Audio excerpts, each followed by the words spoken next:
When I was 13 years old, I asked myself a question, mainly because there was nobody else to ask the question. I said, when am I going to feel grown up?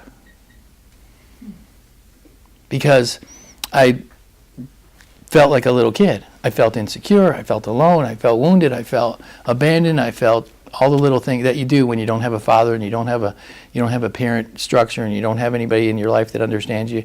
You're wondering, when am I going to feel what I perceived was what adults would feel? Stability and maturity and emotional sanity. And as I got older, I found out that nobody ever does. That it's pretty rare that adults feel fully grown up, that they're still carrying that little boy and little girl with them. And one of the great facades that we have is we have a picture. You have an idea that there's a certain group of people that really are mature, that they're grown up. So we fake it because we figure we have to. And I can tell you, knowing the behind the scenes and the inner circles from some of the richest people on the planet, the guys who are running big corporations, the middle managers, upper managers, owners of companies, they're not grown up either. They're just got bigger toys. They're boys with big toys. Later would come out. When you get unlayered, it's a universal translator. So she would say something, and he's already heard it 5,000 different ways, so he can't hear anything but static.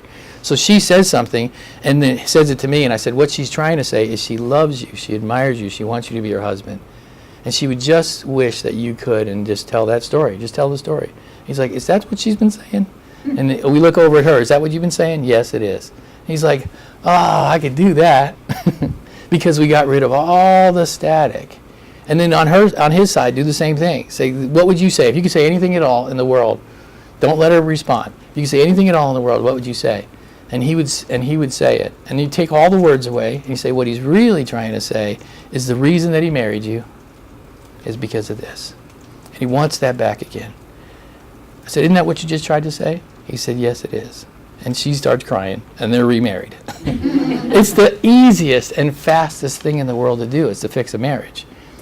The reason that it's the easiest and fastest thing to do is because both of them are still together. They're still internally, they're still telling that story, that they want that thing, or they would have left. There's still some hope that they want that thing. They just became that. All of their conversation became something other than the story that kept them together and got them together in the first place. But in almost every single case, they still want it.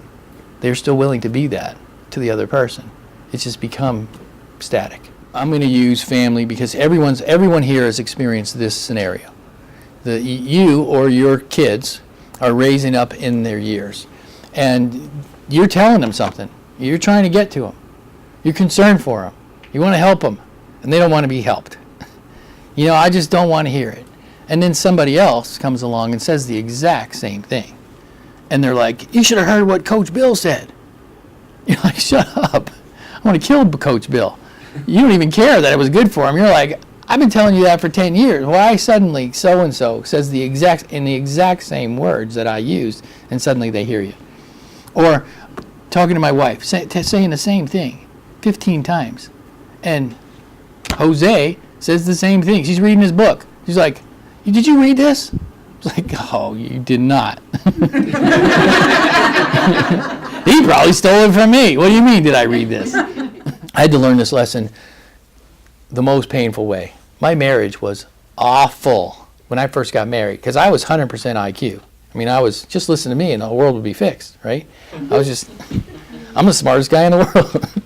But she was like, I don't get it. She's like, I just don't trust you. Your agenda. And she was right. I was all about, let's get this thing done in the shortest fashion possible and run over people. I thought I had good agenda, but it was pretty clear because I had an EQ wife. She made it pretty clear that I would listen to you, but I don't trust you. She said that to me one day, and it got through. I was like, it was my first EQ light bulb. If someone else would say the very same thing that you just said, I would probably listen to him. But because it's you and I don't trust you. It's like, what do you mean you don't trust me? I'm your husband.